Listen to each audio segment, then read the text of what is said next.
अस्सलाम वालेकुम, आदाब। मैं हूं खलील फरहाद। बीबीएन के न्यूज़ बुलेटिन की शुरुआत करते हैं हेडलाइंस से। चंद मीडिया इदारों की जानिब से कोरोना वायरस से 2 मरीजों की मौत की खबरें की गई वायरल। अवाम में दौड़ी तशवीश की लहर। उस्मानिया अस्पताल के सुपरिंटेंडेंट ने इस खबर को बताया अफवाह।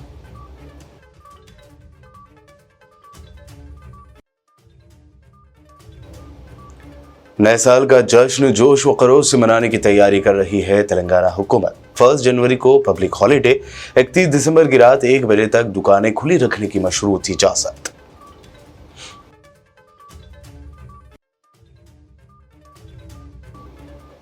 पेंडिंग ट्रैफिक चालान्स की अदायगी की आज से शुरुआत। छूट के साथ चालान्स की अदायगी के लिए मी सेवा के बाहर लगी लंबी लाइनें, वेबसाइट क्रैश होने से बढ़ी परेशानी।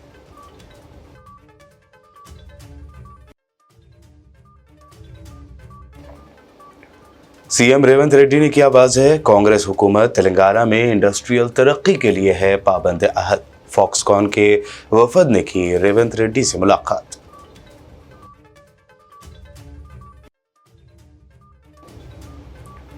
याकुतपुरा एमएलए जाफर हुसैन मेराज ने तेलंगाना आरटीसी के मैनेजिंग डायरेक्टर वीसी सज्जनार को लिखा लेटर। पुराने शहर के मुख्तलिफ इलाकों में आरटीसी बस सहूलत की अदम दस्तयाबी का किया जिक्र।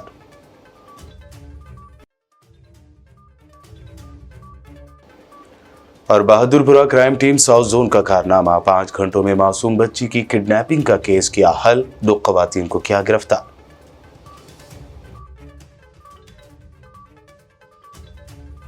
और अब पेश है खबरों की तफसील। सबसे पहले बात करते हैं कोरोना वायरस के मुतालिक। सर्दियों में आ रही शिद्दत के बाद से ही कोरोना वायरस के फैलाव की खबरें आम हो रही हैं। कोरोना के नए वेरिएंट को लेकर भी तरह तरह की गैर मुसद्दिक़ा खबरें सामने आ रही हैं। ऐसी ही एक खबर आज दोपहर से सारे शहर हैदराबाद में तेजी से फैल गई कि उस्मानिया अस्पताल में 1 या 2 कोरोना मरीजों की मौत हो गई। चंद मीडिया इदारों की जानिब से इस गैर मुसद्दिक़ा खबर को पब्लिश और टेलीकास्ट करते हुए शहर की आवाम में तशवीश की लहर दौड़ा दी गई।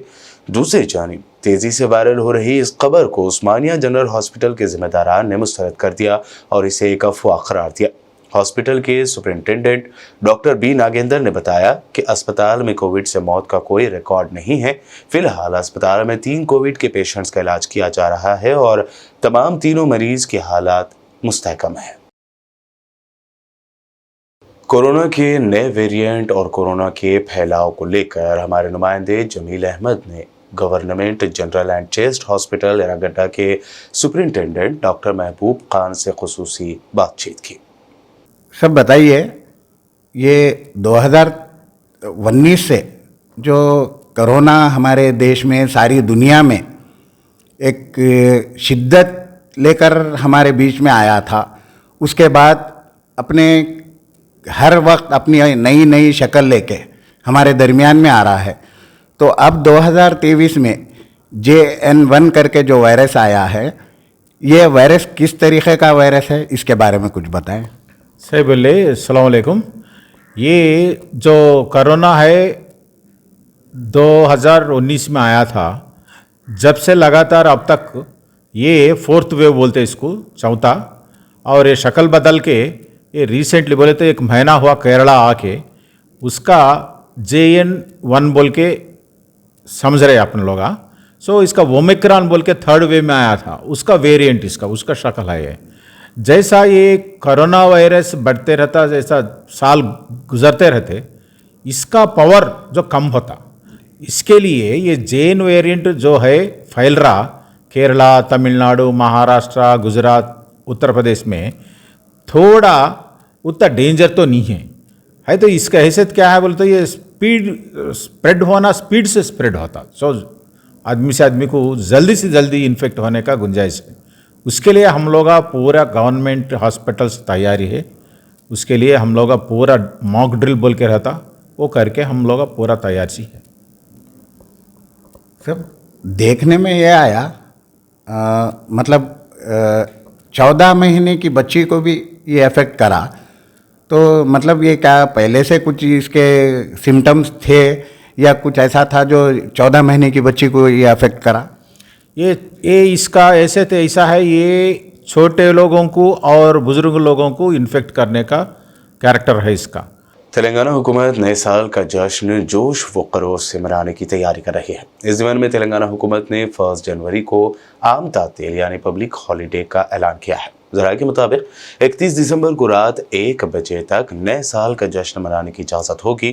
ज़राए के मुताबिक पब, क्लब, बार, रेस्टोरेंट और होटल्स को रात 1 बजे तक खुले रखने की इजाज़त होगी। हालांकि पुलिस ने वाज़ेह किया है कि इन सब के लिए पहले से इजाज़त लेना लाजमी है। लोगों को नए साल का जश्न पुरअमन तरीके से मनाने की भी सलाह दी गई है। महकमा पुलिस ने रियासत के मोटरसाइकिलों पर ज़ेर अल्तवा ई चालान पर सब्सिडी की पेशकश का ऐलान किया है। इस सिलसिले में हुकूमत ने अहकामात भी जारी कर दिए हैं। महकमा ट्रांसपोर्ट के सेक्रेटरी ने ज़ेर अल्तवा ई चालानों में रियायत देने के अहकामात जारी करते हुए कहा कि आज बरोज़ मंगल से 10 जनवरी तक ज़ेर अल्तवा ई चालान अदा करने का मौका दिया जा रहा है। 2 व्हीलर गाड़ियों पर 80%, ऑटोज़ और 4 व्हीलर पर 60%, आरटीसी बसों और कारों पर 90% रियायत के अलावा भारी गाड़ियों पर 50% रियायत का ऐलान किया गया है। महकमा पुलिस के मुताबिक रियासत में 2 करोड़ रुपए से ज़्यादा के चालान ज़ेर अल्तवा हैं। इस दौरान ट्रैफिक चालानात की अदायगी के लिए मी सेवा के बाहर लोगों की लंबी लंबी लाइनें देखी गई। वहीं चालानात की अदायगी में उस वक्त मुश्किलात पेश आई जब चालानात की अदायगी वाली वेबसाइट क्रैश हो गई, जिससे आवाम को काफ़ी परेशानी का सामना करना पड़ा। वाज़ेह रहे कि पिछले साल इसी तरह की सब्सिडी के ऐलान के साथ 45 दिनों की मुद्दत में 300 करोड़ रुपए तक की चालान फीस जमा की गई थी। ज़ेर अल्तवा ई चालान 200 करोड़ तक पहुंच जाने पर हुकाम ने दोबारा इसी तरह सहूलत देने का फैसला किया है। सीएम रेवंत रेड्डी ने वाज़ेह कर दिया कि उनकी हुकूमत रियासत में इंडस्ट्रियल तरक्की के लिए पाबंद अहद है। फॉक्सकॉन के वफद ने आज तेलंगाना स्टेट सेक्रेटरीट में चीफ मिनिस्टर से रेवंत रेड्डी से मुलाकात की। इस मौके पर रियासती आईटी और इंडस्ट्री के minister Sridhar Babu, Telangana CS Mrs Shanti Kumari, IT chief secretary of department Mister Jayesh Ranjan और दीगर आला अहदेदार इस मौके पर मौजूद थे। मेगा स्टार चिरंजीवी ने तेलंगाना के नए सीएम रेवंत रेड्डी से जुबली हिल्स में वाक़ वज़ीर आला की रिहाइशगाह पर मुलाकात की। रेवंत रेड्डी ने चिरंजीवी को अपने घर पर मदऊ किया। दोनों के दरमियान काफ़ी देर तक बातें भी हुईं। बता दें कि तेलंगाना के नए सीएम के तौर पर जब रेवंत रेड्डी के नाम का ऐलान किया गया तब सबसे पहले चिरंजीवी ने ट्वीट करते हुए लिखा था कि आपकी क़यादत में रियासत तरक्की के रास्ते पर आगे बढ़ेगी और उम्मीद है कि आप इसे ऊंचाई की सतह पर पहुँचाएंगे। आदिलाबाद में कलेक्ट्रेट मीटिंग हॉल में ज़िले ओहदेदारों के साथ आदिलाबाद एडिशनल कलेक्टर खुशबू गुप्ता ने जायज़ा इजलास मुनक़्क़द किया। इस मौके पर खिताब करते हुए एडिशनल कलेक्टर खुशबू गुप्ता ने इस माह की 28 तारीख से 6 जनवरी तक मुनक़्क़द होने वाले प्रजा पालना अवामी हुकूमत प्रोग्राम को कामयाब बनाने पर जोर दिया। उन्होंने ज़िले ओहदेदारों से कहा कि वह हर मंडल में ग्रुप बनाएं और ग्राम सभा मुनक़्क़द करें। कल लॉन्च करेंगे। उसके बाद कल शाम को आपका और सभी पंचायत सेक्रेटरी और वार्ड ऑफिसर लेवल स्टाफ के साथ एक फिर से ओरिएंटेशन करेंगे जूम मीटिंग के थ्रू, जिसमें आपको एप्लीकेशन फॉर्म में क्या क्या है वो बताएंगे। After honourable CM sir launch होंगे, ठीक है। तो दैट एप्लीकेशन फॉर्म में क्या क्या है वो आपको कल पता चल जाएगा। But that application form will be with respect to these 5 things: Indira Mahalakshmi, right to Bharosa, Gruha Jyothi and child. Okay, so after as already PD garu told कि every 100 households पे एक काउंटर लगेगा। अगर जीपी में 2 काउंटर चाहिए या 15 काउंटर चाहिए या 30 काउंटर चाहिए, this depends upon the GP। शुरू के इनिशियल डेज में 28, 29, 30 को we have kept only Chinna GPs। So ఇప్పుడు I don't think you will need 30 counters or anything, but ఇది headquarter GP కోసం, for example Urur, Ichoda both headquarter GP కు ఇది చాలా counters కావాలి, but by that time already some GPs will be completed, तो उसका कुछ स्टाफ हम इधर यूज करेंगे। So this all you have to work out at local level। आप लोकल लेवल पे इसको जितना वर्क, ये सब मैंडेटरी चीजें होनी चाहिए।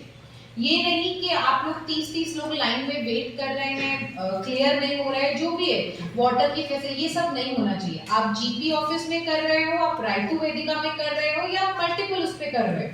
जैसे चोड़ा में है, it is not possible to do at one venue, correct. So if we choose multiple venues, similarly multiple venues पे multiple वो facilities लेनी चाहिए। याकूतपुरा एमएलए जाफर हुसैन मेराज ने अपने एक्स अकाउंट पर वीडियो पोस्ट करते हुए आवाम को आगाह किया कि 28 दिसंबर 2023 से 6 जनवरी 2024 तक गवर्नमेंट वेलफेयर स्कीम्स की शुरुआत हो रही है। इस ज़िम्मन में मजलिस इत्तेहादुल मुस्लिमीन की जानिब से हर कारपोरेटर डिवीज़न में 4 हेल्प डेस्क काउंटर्स रजिस्ट्रेशन के लिए बनाए जा रहे हैं। उन्होंने आवाम से अपील की कि वो इन हेल्प डेस्क काउंटर से इस्तेफादा करें। गवर्नमेंट वेलफेयर स्कीम का आगाज़ होने जा रहा है 28 दिसंबर से 6 जनवरी तक, जिसमें मजलिस इत्तेहादुल मुस्लिमीन की नुमाइंदगी पर हर कारपोरेटर डिवीज़न में 4 काउंटर डाले जाएंगे। हर काउंटर के ऊपर आपका रजिस्ट्रेशन हो सकता है। मजलिस इत्तेहादुल मुस्लिमीन ने हर काउंटर के करीब में एक हेल्प डेस्क काउंटर डाल रही है आप लोगों की सहूलत के लिए, जिसमें आपकी मदद की जाएगी। और ये स्कीम के तहत फॉर्म किस तरीके से भरना, जिसमें मजलिस इत्तेहादुल मुस्लिमीन के ज़िम्मेदार उस काउंटर पर बैठेंगे। तो मैं तमाम याकूतपुर असम्बली कॉन्स्टिट्यूंसी के लोगों से ये कहना चाहता हूँ, गवर्नमेंट स्कीम जो आगाज़ होने जा रही है उसका आप लोग ज़रूर फ़ायदा उठाइए। पहला है महालक्ष्मी स्कीम, जिसमें हर खातून को 2400 रुपये दिए जाएंगे और 500 रुपये में गैस सिलेंडर दिया जाएगा। उसके अलावा गृह ज्योति स्कीम है, जिसमें 200 यूनिट करंट फ्री दिया जाएगा। और एक स्कीम है इंदिरम्मा इंडालू स्कीम, जिसमें 5 लाख रुपये आप अगर कोई घर जाती है तो वो घर बनाने के लिए 5 लाख रुपये दिए जाएंगे। और एक स्कीम है चैतलु स्कीम, जिसमें सीनियर सिटीज़न जो ज़ईफ़ हमारे हजरात होते हैं, बूढ़े हजरात को 4000 रुपये हुकूमत के जानिब से दिया जाएगा। इसके अलावा आरोग्यश्री जो आपकी स्कीम है, जिसमें आपको मेडिकल और हेल्थ की फैसिलिटीज़ मिलेंगी, वो भी रजिस्ट्रेशन ये गवर्नमेंट काउंटर्स पे किया जा रहा है। और इसके अलावा वाइट राशन कार्ड जो बीपीएल फैमिलीज़ है, उनके लिए भी सहूलत दी जा रही है। मजलिस इत्तेहादुल मुस्लिमीन ने आवाम की सहूलत के लिए अपना हेल्प डेस्क काउंटर्स लगाया है। हर डिवीज़न के अंदर जो 4 जहाँ पे काउंटर्स लग रहे हैं, उसके करीब में हमारा हेल्प डेस्क रहेगा। उससे आप इस्तेफ़ाज़ा हासिल कीजिए। इंशाल्लाह 1 या 2 दिन के अंदर किस तरीके से अपने को अप्लाई करना चाहिए उसके पूरे डिटेल्स आ जाएंगे। फिर एक बार आपको वाकिफ़ कराया जाएगा सोशल मीडिया के ज़रिए से, पेपर के ज़रिए से, और भी रहेंगे तो टीवी चैनलों के ज़रिए से भी। तो मैं आपसे अदबन दरख्वास्त करना चाहता हूँ, ख़ास तौर से याकूतपुरे की आवाम से दरख्वास्त करना चाहता हूँ, आप लोग ये स्कीम का फ़ायदा उठाते हुए आप लोग अपना एप्लीकेशन ज़रूर डालिए। बहुत शुक्रिया। बुलेटिन में खबरों का सिलसिला लगातार यूं ही जारी रहेगा। फिलहाल रुकते हैं एक छोटे से ब्रेक के लिए।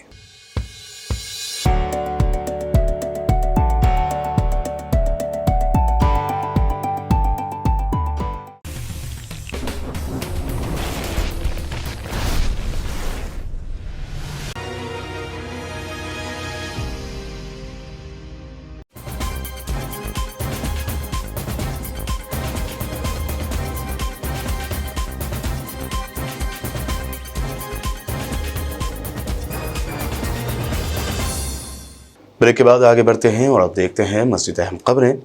याकूतपुरा एमएलए जाफर हुसैन मेराज ने तेलंगाना आरटीसी के मैनेजिंग डायरेक्टर वीसी सजनार को एक लेटर लिखते हुए जानकारी दी। पुराने शहर के मुख्तलिफ इलाकों मैदानी से चार मीनार, IAS सदन से चार मीनार, संतोष नगर से सिकंदराबाद, नागा बावली से नामपल्ली, चार मीनार से बाग जहां आरा और चार मीनार से संतोष नगर के लिए आरटीसी बस की सहूलत नहीं है। उन्होंने लेटर में ये भी लिखा कि मुतादिद नुमाइंदगियों में उन्हें इस बारे में बताया गया है। खासतौर पर मुलाजिम पेशा अफराद, डेली वेजेस वर्कर्स, स्कूल के तलबा व दीगर को इन इलाकों में ट्रांसपोर्ट की सहूलत न होने से काफ़ी परेशानी का सामना करना पड़ रहा है।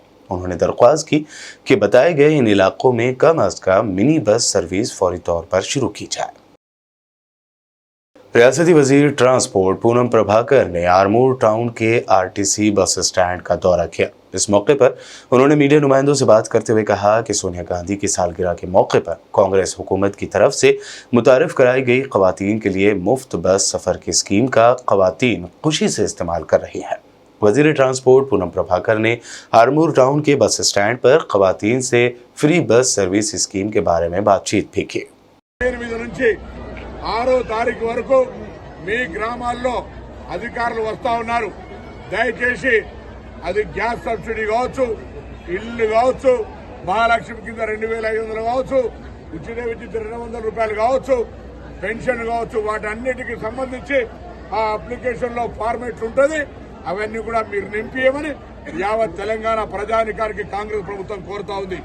ఈ ప్రభుత్వం మీది ప్రజల పాలన పేరు మీద మీ దగ్గరికి వస్తున్న అధికారులకు ఈ అప్లికేషన్ల ప్రక్రియ లోపల ఉత్సాహంగా భాగస్వాములు కండి. దాన్ని అందరికీ కూడా అందించే బాధ్యత క్రమేణా మాది అనే మాట సందర్భంగా నేను మనవి చేస్తూ మహిళలను కలిసినటువంటి సంతోషాన్ని సందర్భంగా సంబంధిత రవాణా శాఖ మంత్రిగా వారందరికీ శుభాకాంక్షలు తెలియజేస్తా ఉన్నాను. ఆర్టీసీ ప్రజా రవాణా సంస్థ, ఆర్టీసీ ఆస్తులు అనే ప్రజా ఆస్తులు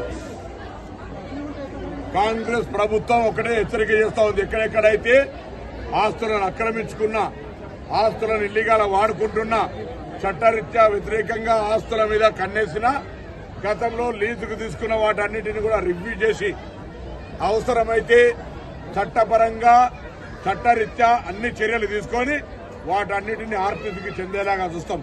ఎక్కడ కూడా ఒక్క ఆర్టీసీ ఆస్తిని అన్యాక్రాంతం కాకుండా, ఇతరుల యొక్క కబ్జాలా పోకుండా, పోయిన వాటిని కూడా ఏ విధంగా చట్టరీత్యా తీసుకోవడమో మా బాధ్యత. ఈ ప్రభుత్వం యొక్క ధర్మం. ఇది ప్రజల ఆస్తి, ప్రజల యొక్క రవాణా సంస్థకు సంబంధించిన ఆస్తి. దాన్ని కాపాడుకొని ఎక్కడ కూడా అన్యాక్రాంతం కాకుండా కాపాడుకునే బాధ్యత మాది. कामारेड्डी में इंचार्ज वजीर मुत्तहदा जिला निजामाबाद जोपल्ली कृष्णा राव के पहले निजामाबाद दौरे के दौरान कामारेड्डी में साबिक वजीर व सीनियर कांग्रेस कायद मोहम्मद अली शब्बीर ने उनके लिए एक तहनीती तकरीब मुनक्कद की, जिसमें जोपल्ली कृष्णा राव, वजीर व रुकन असम्बली बोधन सुदर्शन रेड्डी, साबिक रुकन असम्बली अल्ला रेड्डी, वेंगुरु रविंद्र रेड्डी की शालपोशी व गुलपोशी की गई। कांग्रेस कायदीन व कारकुनों ने साबिक वजीर मोहम्मद अली शब्बीर व इंचार्ज निजामाबाद की शालपोशी और गुलपोशी की।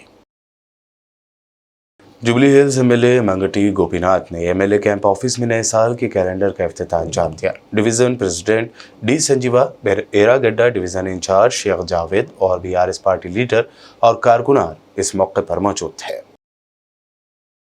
रियासत तेलंगाना की काकतिया यूनिवर्सिटी के कैंपस में इंडियन हिस्ट्री कांग्रेस 28 दिसंबर तथा 30 दिसंबर मुनक्कद की जा रही है। इस ज़मन में यूनिवर्सिटी के वाइस चांसलर ताइकोंडा रमेश ने प्रेस कॉन्फ्रेंस मुनक्कद की। इस मौके पर अलीगढ़ मुस्लिम यूनिवर्सिटी के professor of history Syed Ali Nadeem Rizvi, general secretary Indian history Congress ने तमाम तफसीलात से वाकिफ करवाते हुए इसके अगराज व मकासद बताए। We came into existence in 1935 at a time when our colonial masters were trying to show that Indians had no history at all. It was at that time that certain historians from Allahabad and certain other places like Pune started formation of a body which came to be known as Indian History Congress. In 1935-36, it was the first time when the first session of this body was held at Pune, with a large number of people who had been freedom fighters and opposers of colonialism. They got together and decided that from henceforth we would be helping in writing the history of this country, that is India. At that time, as all of you know, that India meant India, Pakistan, Bangladesh, and from all over the country, from all over the subcontinent, people started coming and attending this body. You would be surprised to know that starting from this first session at Pune in 1936, we have carried on without any break, and we are meeting once again in 2023. Concerned about the human beings and how that human development, their society, their economy, and all the other things came into existence. So, in a way, Indian History Congress is known for its secular traditions. We have always raised our voice. For example, when emergency took place during the period of Mrs. Indira Gandhi, although Indian History Congress is very Nehruvian in its approach, in spite of that, the Indian History Congress was one of the first body of educated people who came forward to oppose imposition of emergency. हज़रत गौस आज़म welfare society की जानिब से ईरानी गली में वाक़ चिल्ला मुबारक से सालाना जुलूस का बड़े पैमाने पर अहतमाम किया गया। निशान मुबारक को हाथी पर ईरानी गली, एतबार चौक, अलीजा कोटला, सरदार महल से गुजारते हुए चार मीनार, गुलजार हाउस, शहरान से वापस होते हुए ईरानी गली पहुंचाया गया। इस मौके पर DCP south zone PSI Chaitanya IPS, additional DCP Sheikh Jahangir, ACPs और ट्रैफिक पुलिस के अलावा सभी ने इंतजाम किए। सल्लल्लाहु अलैहि वसल्लम सलातन व सलाम अलैका या सय्यदी या रसूलुल्लाह सल्लल्लाहु अलैहि वसल्लम वला आलिका व असहाबिका या हबीबल्लाह सल्लल्लाहु अलैहि वसल्लम।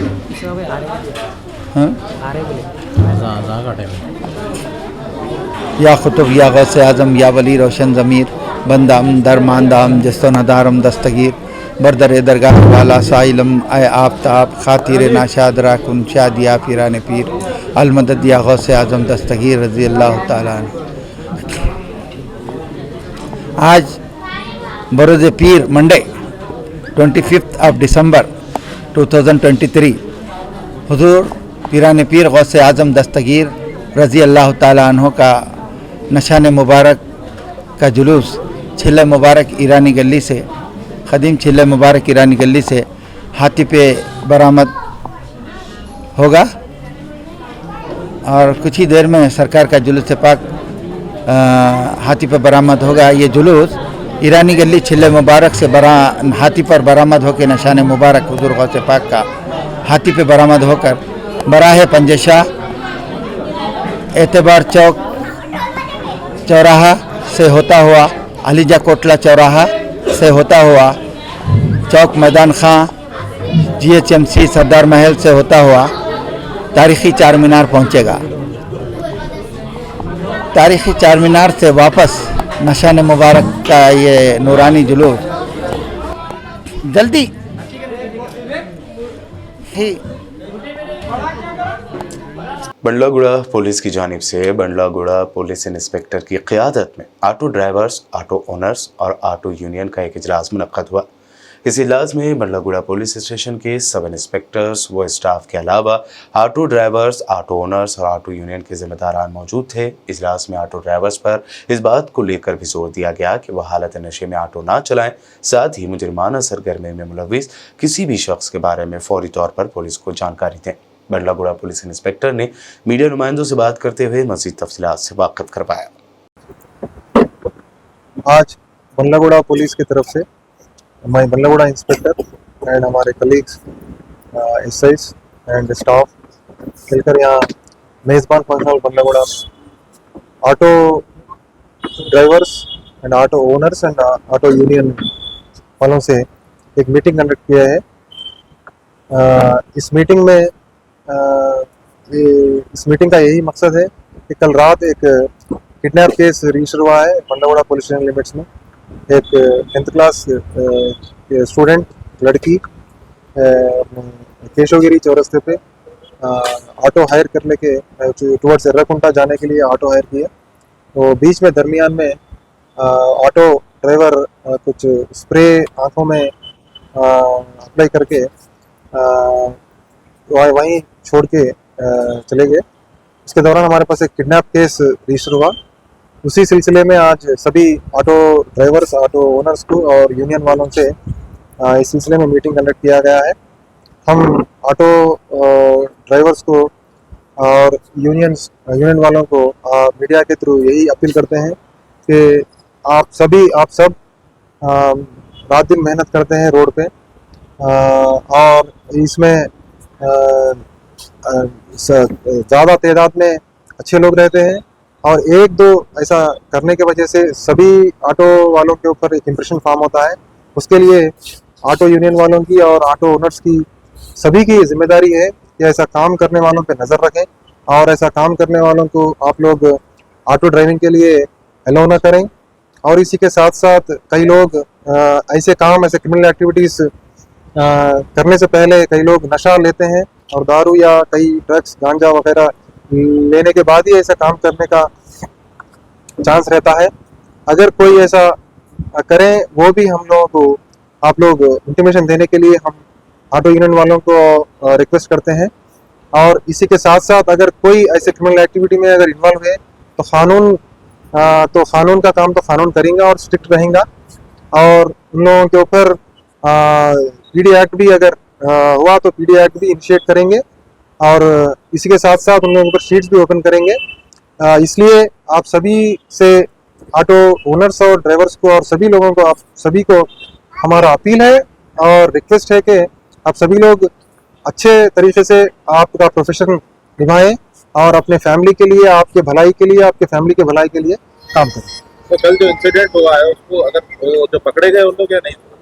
अभी इन्वेस्टिगेशन अंडर प्रोग्रेस है, अभी अनकरीब हम लोग पकड़ेंगे, एविडेंसेस है, पकड़ने के बाद वो खुलासा होती है। तकरीबन विदाउट लाइसेंस के बच्चे जो ऑटो चला रहे हैं 16-17 ईयर तो उसके ऑटो रेंज की तरफ से लोग को कुछ भी मतलब काउंसलिंग करेंगे इसके ऊपर, आप भी कुछ करेंगे? अभी ऑटो यूनियन वालों को भी हम बोल चुके हैं कि पहले वो लोग मीटिंग करें, उसी के साथ साथ हम भी अनकरीब मीटिंग रखने वाले हैं। अगर कोई माइनर ड्राइविंग करे तो ट्रैफिक चालान तो होगा, उसके साथ साथ जो अलाउ करे हैं उनको भी लीगल एक्शन लिया जाएगा। Bahadurpura crime team south zone ने बच्चे की किडनैपिंग केस को 5 घंटों में हल करते हुए 2 अफराद को गिरफ्तार किया और अगवा की गई बच्ची को बाजियाबी करा लिया। पुलिस की जानिब से गिरफ्तार किए गए 2 खवातीन की शनाख्त 62 साल नसीम बेगम और 32 साल आयशा बेगम उर्फ वसीम बेगम के तौर पर की गई है।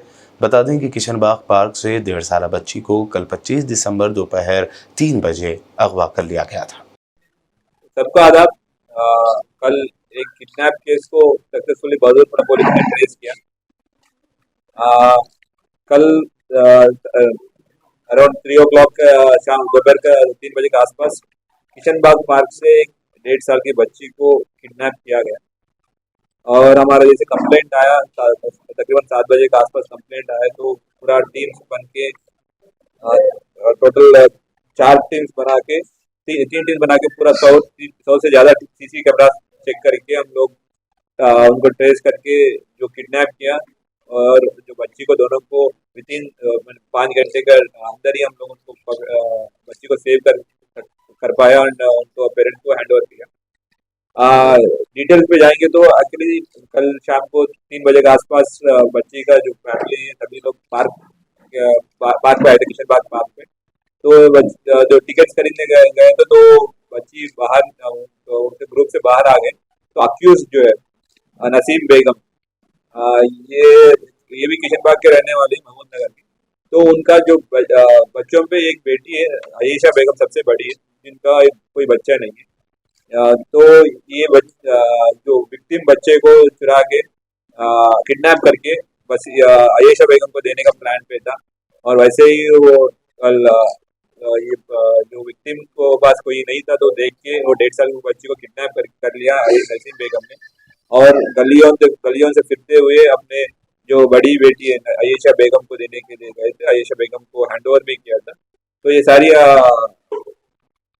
कोई ये इल इंटेंशन जो छोटी बच्ची जो बोल नहीं पा रही है उसको किडनैप करना और किडनैप करके कोई दूसरे को देना, पूरा एक प्रॉपर किडनैपिंग का हिस्सा बनते। तो हमारा जैसे कंप्लेंट आया तो तुरंत हमारा टीम सारी बहादुरपुरा पुलिस ने बहुत अच्छा काम किया कि टीम डिवाइड करके हर एक सीसी कैमरा जो किशनबाग पार्क से जा रहे थे और जिसके ऊपर डाउट सारी वेरीफाई करते हुए वो हम लोग इतना तक फॉलो किया कि कौन सी ऑटो पे चढ़ी, कौन सी ऑटो पे उतरी, वहां तक हम लोग फॉलो करते हुए उनके घर तक पहुंचे। तो रास्ते में हम लोग उनको इंटरसेप्ट कर पाया ये दादन क्रॉस रोड पे हम लोग को वो ऑटो से उतरते हुए हम लोग फॉलो करते हुए गए तो उन लोग को पकड़ लिया एंड बच्चे को तुरंत उनका पेरेंट्स के पास हम लोग पहुंचा है।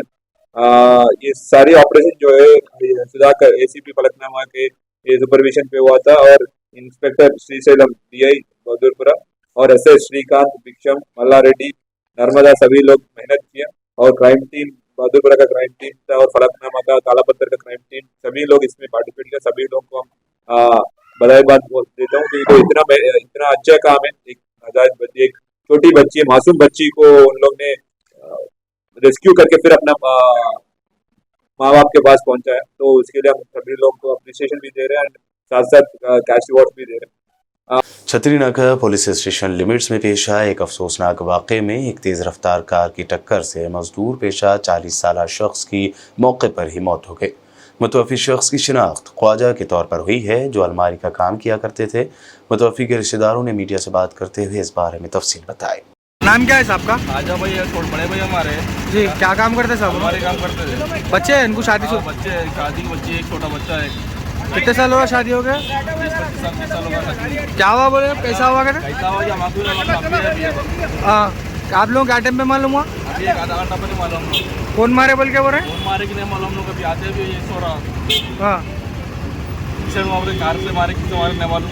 किसी से दुश्मनी थी क्या उनकी? नहीं नहीं, किसी से दुश्मनी नहीं। कुछ केसों में इन्वॉल्व थे? क्या टाइम का है वाकया? अभी एक आधा घंटा पहले जाए 1 बजे 1:30 बजे। जो भी है आप लोग पूरे उनसे गुजारिश है मेरी कि आप लोग गरीब आदमी है, वो इसका सहारा कोई नहीं है। आप जो भी हो सकते कराओ, उसके बाद से आप जो भी कर सकते उसके बाद से उसका हक का दिलाओ भाई आपको। मेरा आप लोगों से यही है। इनके सगे भाई हमना तो पूरे बस्ती के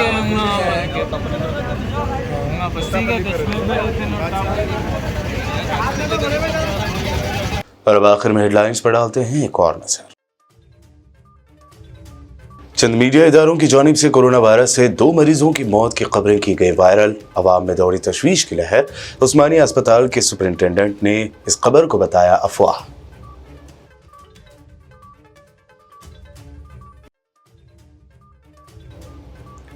नए साल का जश्न जोश व खरोश से मनाने की तैयारी कर रही है तेलंगाना हुकूमत। 1 जनवरी को पब्लिक हॉलीडे, 31 दिसंबर की रात 1 बजे तक दुकानें खुली रखने की मशरूत इजाजत।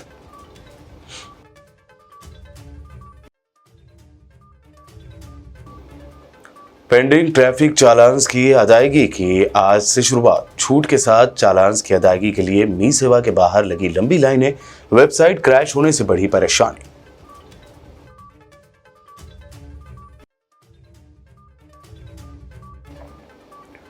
सीएम रेवंत रेड्डी ने किया वाज़ेह, कांग्रेस हुकूमत तेलंगाना में इंडस्ट्रियल तरक्की के लिए है पाबंद अहद। फॉक्सकॉन के वफद ने की रेवंत रेड्डी से मुलाकात।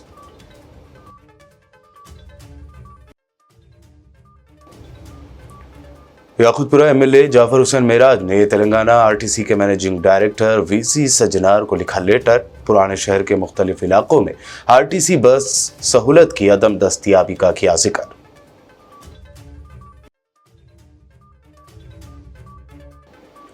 और Bahadurpura crime team south zone का कारनामा, 5 घंटों में मासूम बच्ची की किडनैपिंग का केस किया हल। 2 खवातीन को किया गिरफ्तार।